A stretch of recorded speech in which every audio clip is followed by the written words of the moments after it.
Vamos nós aqui ainda neste caminho estupendo, onde a graça de Deus, ela quer atingir os nossos corações, especialmente deste curso, deste estudo, o qual estamos aqui chegando cada vez mais próximo da intimidade de Cristo Jesus, e nessa ótica, como sendo o primogênito de todas as criaturas.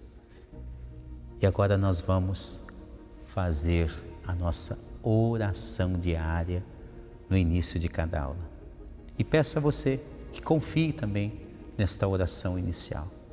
Reze sempre junto com o sacerdote. Abra seu coração para que o Espírito Santo, dom de Deus, possa também te conceder dons maravilhosos vindo dos céus, e assim, tanto a minha como a sua inteligência possa ser novamente alargada e colocada nela muitas maravilhas que são oriundas do céu. Vamos rezar juntos esta oração ao Espírito Santo. Em nome do Pai, do Filho e do Espírito Santo. Amém. Espírito Santo, amor do Pai e do Filho, inspirai-me sempre aquilo que devo pensar, aquilo que devo dizer, como devo dizê-lo, aquilo que devo calar, aquilo que devo escrever, como devo agir, aquilo que devo fazer, para procurar sempre a vossa glória, o bem das almas e a minha própria santificação.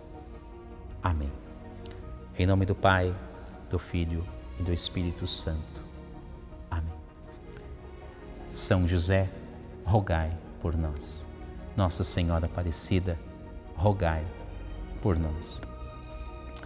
Vamos lá então, continuar aqui o nosso decurso, tá? No que diz respeito a esta comparação maravilhosa que São Paulo faz a respeito do corpo de Cristo e o corpo místico de Cristo, que é a sua igreja. E na última aula eu falei a respeito, do que aconteceu, Lembrei, porque todo bom cristão sabe o que aconteceu com o corpo de Cristo, corpo físico, enquanto ele estava no nosso meio. Mas fiz uma lembrança que sempre é bom a gente retomar e recordar do que de fato o Filho de Deus passou nessa vida para nos entregar de presente o mistério da salvação, o mistério do céu. E aí eu fazia a comparação com o corpo físico de Cristo e a comparação espiritual, que é o corpo místico de Cristo, que é a sua igreja. E aí eu pedia para ninguém se assustar, ninguém, porque eu lembrava também de uma outra máxima, a qual Jesus, ele já nos garante. Jesus, no Evangelho de São Mateus, capítulo 28, versos 20, ele diz assim: eis que estarei convosco até o fim dos tempos. E aí depois, em outra passagem, estou me esforçando aqui, ainda não lembrei direitinho e não vou dizer outro para não entrar em contradição.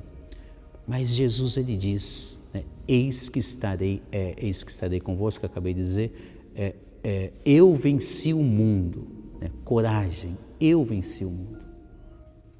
Então, eu ensinava tudo isso para que nenhum cristão, autêntico, genuíno, tenha medo, tenha receio de, por vezes, enfrentar tipos de desafios, de provações. Não. O bom cristão, ele sabe que Cristo passou por este caminho e também, por vezes, quando for necessário, quando Deus achar que devemos, né? Nem quando queremos, né? Ou quando quisermos, mas é quando Deus achar que deve, então nós passamos por esses caminhos, né? E então eu finalizei, né, com aqui a citação dos versículos 14 ao versículo 26 da carta de São Paulo aos Coríntios, capítulo 2, e com essa tônica, né, sobre a importância de compreendermos cada vez melhor que toda a Igreja de Cristo, embora sejamos diferentes, né? Você que está me escutando, por exemplo, você nasceu em uma família, eu nasci em outra. Quantas pessoas nasceram diferente? Mas não é porque somos de família de sangue diferentes que deveremos nos enxergar como pessoas diferentes umas das outras. Não. A mística do corpo de Cristo, ela não está nessa ótica. Somos sim de determinadas famílias de sangue, mas quando agora temos a nossa vida no Espírito, quando nós fazemos parte do corpo místico de Cristo, que é a sua igreja, então todos nós nos tornamos irmãos. E é por isso que eu dizia então, né, se uma parte do membro do corpo de Cristo está sofrendo, passando por tipos de desafios, a igreja toda se compadece. Não há possibilidade alguma de eu, como sacerdote, como cristão, ver alguém sofrendo e não se compadecer, não querer estender a minha mão conforme a minha possibilidade e tentar ajudar. Não existe essa possibilidade. Os verdadeiros membros do corpo de Cristo, eles sempre sentem-se unidos. Então, quando um membro sofre, o outro também sofre e se compadece, conforme São Paulo ele anuncia nesses versículos bíblicos, né? E deste ponto, então, nós podemos ainda chegar a outras variações deste texto que São Paulo escreveu, né? Porque isto é de fato importantíssimo para que nós tenhamos todo esse percurso bíblico e vamos então aprendendo cada vez melhor a respeito deste ou daquele cenário. E existe aqui uma correlação, né, bíblica, né, a respeito desta mística do corpo de Cristo. São Paulo também, quando ele escreve aos Efésios, ele fala algo próximo a isso, né? Quase que a mesma coisa, porém com uma ótica, né, um pouco mais diferenciada, né? Porque uma coisa é São Paulo escrever para a comunidade dos Coríntios, que era um tipo de povo. Outra coisa é ele escrever para a comunidade dos Colossenses, que era outro povo situado ali em outra região. Outra coisa é quando São Paulo escreve aos Efésios. Por quê? Porque cada uma dessas comunidades paulinas, elas passavam por tipos de desafios. Alguns poderiam ser semelhantes uns aos outros, mas por vezes eram questões totalmente diferenciadas. E por isso que às vezes São Paulo, então, ele correlaciona uma mensagem que ele mandou a uma comunidade para outra. Além disso, não se pode esquecer que a mensagem paulina, ela é proveniente de uma única fonte.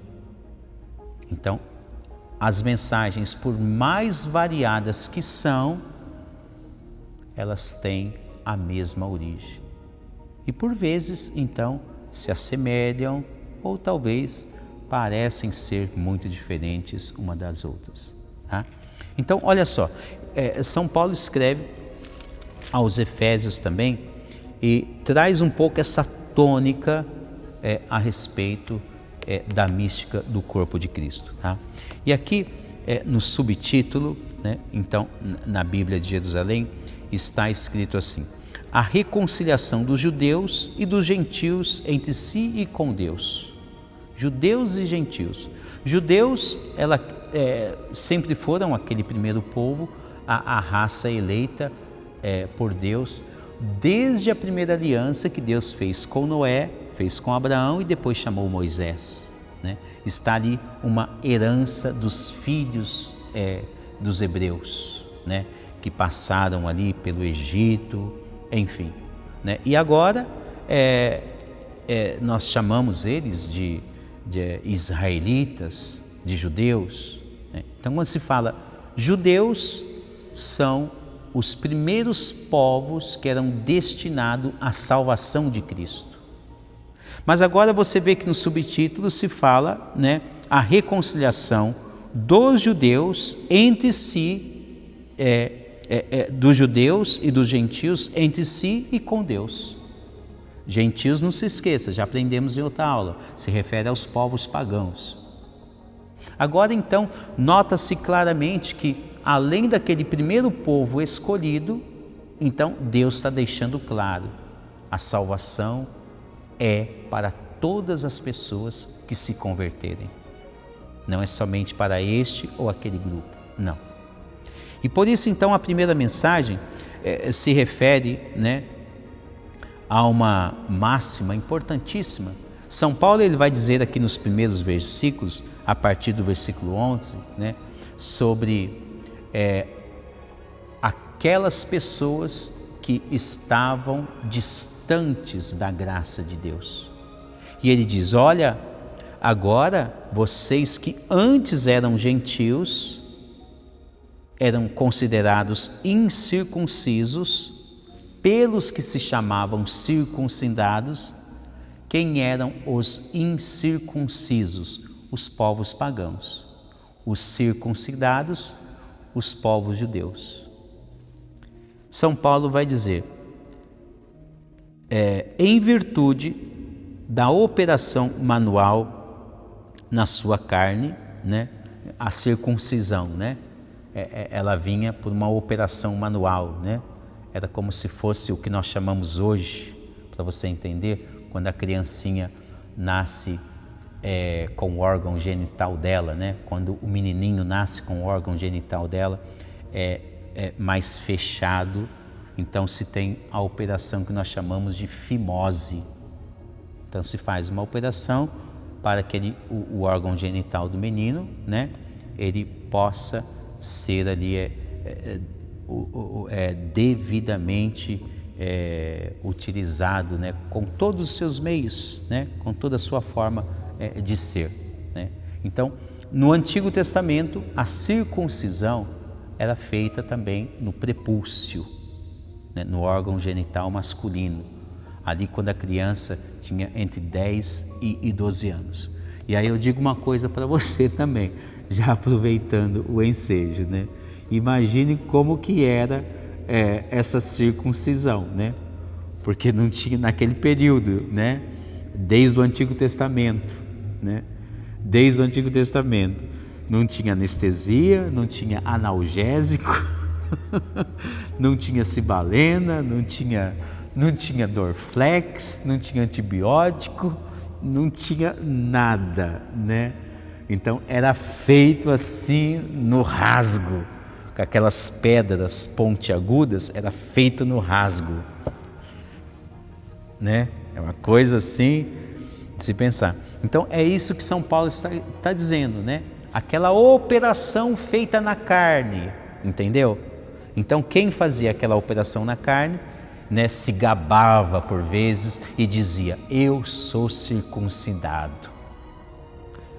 Agora São Paulo está dizendo, né, que Cristo ele vai reconciliar tanto os judeus como os pagãos, né?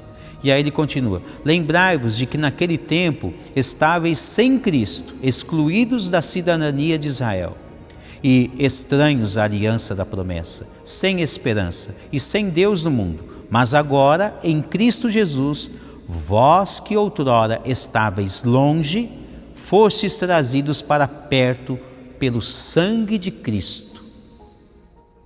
Olha só, Cristo, né, mais uma vez dizendo, acho que essa cruz aqui pega, se eu estou bem certo, tá? Se não pegar, você imagina aí, tá, a cruz na sua casa, mas acredito que pega. Então olha só, então o que São Paulo está dizendo aos Efésios? Pelo sangue de Cristo, do seu corpo derramado, sangue preciosíssimo, agora ele reconcilia com o céu todas as pessoas, seja judeus ou pagãos. E então quem se converte e quer ter uma vida nova no Espírito, tem todo o acesso a Deus como qualquer outra pessoa. Isso é muito importante, porque os versículos seguintes vai dizer assim: Ele é a nossa paz, de ambos os povos fez um só, tendo derrubado o muro da separação. Havia separação entre judeus e gentios. Os judeus não queriam se misturar com os povos pagãos.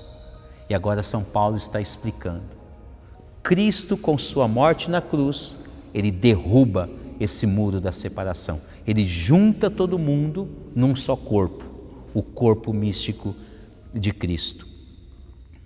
E suprimido a sua carne na inimizade, a lei dos mandamentos expressa esses preceitos a fim de criar em si um só homem novo, estabelecendo a paz e de reconciliar a ambos com Deus em um só corpo, por meio da cruz, na qual ele matou a inimizade.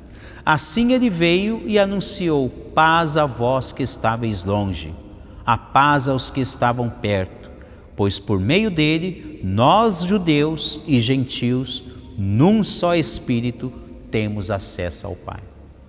Jesus ele deseja a paz tanto para quem estava mais longe ou mais perto.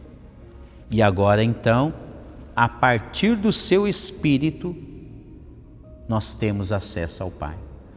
Temos que ter uma vida nova no Espírito. Temos que ter uma vida na graça de Deus para ter acesso às coisas do céu.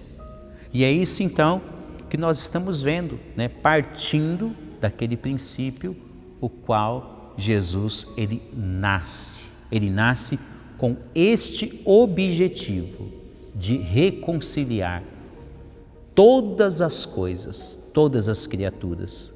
Nesta visão, reconciliar judeus e gentios, ou seja, reconciliar todo o gênero humano com as coisas do céu. Mas temos que viver desta maneira. Temos que ter uma vida no Espírito. Temos que fazer parte do corpo místico da Igreja de Jesus. Temos que obedecer o que a cabeça, o que Cristo cabeça nos manda fazer como seus membros em seu corpo místico. Muito bem, encerramos mais uma aula e agora eu te aguardo na próxima aula. E aí eu peço mais uma vez para você, tá? Se você está gostando do curso, deixe seus comentários e nos ajude, tá? Divulgue este curso e desta maneira você estará também ajudando a evangelizar as pessoas, levar um aprendizado a quem ainda possivelmente não aprendeu todo este mistério que juntos estamos aprendendo. Obrigado por nos acompanhar. Até a próxima, se Deus quiser. Em nome do Pai, do Filho e do Espírito Santo. Amém.